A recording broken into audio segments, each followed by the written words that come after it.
Le débarquement dans mon appart, chapitre 45. On peut pas aller sur les lieux de débarquement, on peut pas visiter les sites de débarquement, on se fait ça ici, chez moi, dans mon appart, en Normandie. Chapitre 45.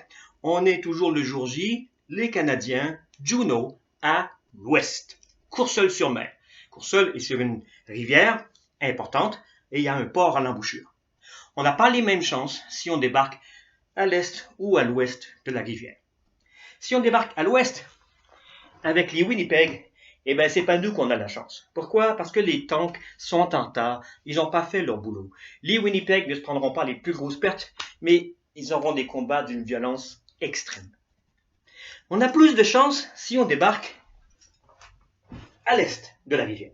Pourquoi? Parce que les tanks sont à temps et ils ont fait leur boulot. Parmi les tankistes qui vont débarquer aux toutes premières lignes ce matin-là, on a Léo Garipi. Léo, avec sa très fine moustache. Léo, c'est un gars de Montréal, c'est un Québécois.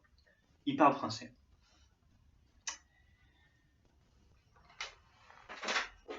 Aux commandes de son tank, il est en pleine tempête. Et il y va.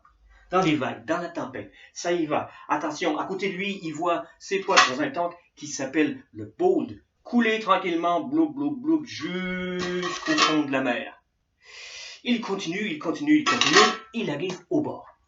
Arrivé au bord, il est le premier sur la plage. Et la première chose qu'il fait, c'est démolir le canon de 88 que les Allemands ont là-bas, ce qui est une chance extraordinaire pour les Regina Rifles. Il continue, il va dans les rues de Courseulles. Là, il rencontre un vieux papy français.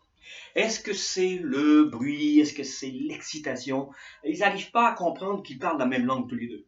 Le vieux, il n'arrête pas de répéter « boche, boche, boche » et Léo, il ne sait pas ce que ça veut dire. Il finit par comprendre qu'en fait, dans une rue tout près d'ici, il y a un mur qui s'est effondré en V. Dans le jardin, dans l'ombre, les Allemands attendent et tirent sur tout ce qui passe. Ni une ni deux, ils foncent, ils nettoient tout ça. Il n'a pas attendu les ordres. C'est pas le genre à attendre les ordres. Il a fait son boulot, il continue, il fait sa journée, il fait sa guerre, on y va. C'est pas le genre à attendre les ordres et ça va lui causer des petits soucis à un moment donné. Après la Normandie, quand les Canadiens se retrouveront en Hollande, ses supérieurs vont l'appeler, ils vont lui dire « Léo, t'es un bon gars, tu fais du bon boulot et tu rentres au Canada. Là-bas, tu seras formateur pour les nouveaux tankistes. » Oh, il n'en est pas question. Léo, il est ici pour faire la guerre, il va la faire jusqu'au bout en Europe, avant de rentrer chez lui, à Montréal.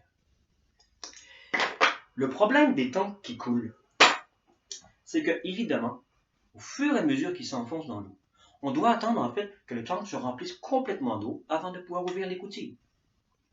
Les hommes à l'intérieur, ils ont une espèce de petit système de marque à oxygène. Ça marche pas très bien. Et même pendant les entraînements, plusieurs vont se noyer. Surtout, ceux du fond. Ils sont 5 là-dedans. L'homme à la tourelle, il a peut-être une chance de s'en sortir. Les autres, non.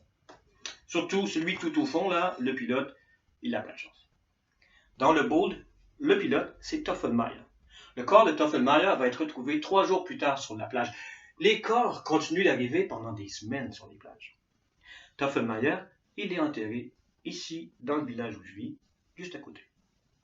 L'homme à la tourelle, c'était Duncan. Duncan, lui, il a réussi. Il est monté à la surface. Il pourrait monter dans une barque qui le ramènerait au navire en Angleterre. Il est venu ici pour se battre. Il nage vers des barques qui, elles, vont vers la rive. Il monte et on y va. Presque arrivé. Pah! Explosion. Il se retrouve encore dans l'eau. Mais il va y arriver. Alors il nage et il va jusqu'au bord. Arrivé là, il n'a pas d'arme, il n'a rien, c'est un tankiste. Il court, il cherche, il regarde, il finit par se trouver une carabine. Et on va le voir tout l'après-midi, au combat, avec les Regina Rifles, en train de nettoyer la ville de Courseulles-sur-Mer. Léo Garipi, donc, va rentrer à Montréal. Lui, il ne reviendra pas à Courseulles-sur-Mer avant 20 ans plus tard pour les cérémonies de commémoration. Il va être tellement touché, tellement ému par la reconnaissance des gens de Courseulles, qu'en fait, il va jamais rentrer chez lui et finir ses jours à Courseulles-sur-Mer en tant que citoyen honoraire. En 1971, Il va réussir à convaincre un groupe d'aller chercher le tank Bold au fond de la mer parce qu'il sait exactement où il se trouve. On va le sortir de l'eau.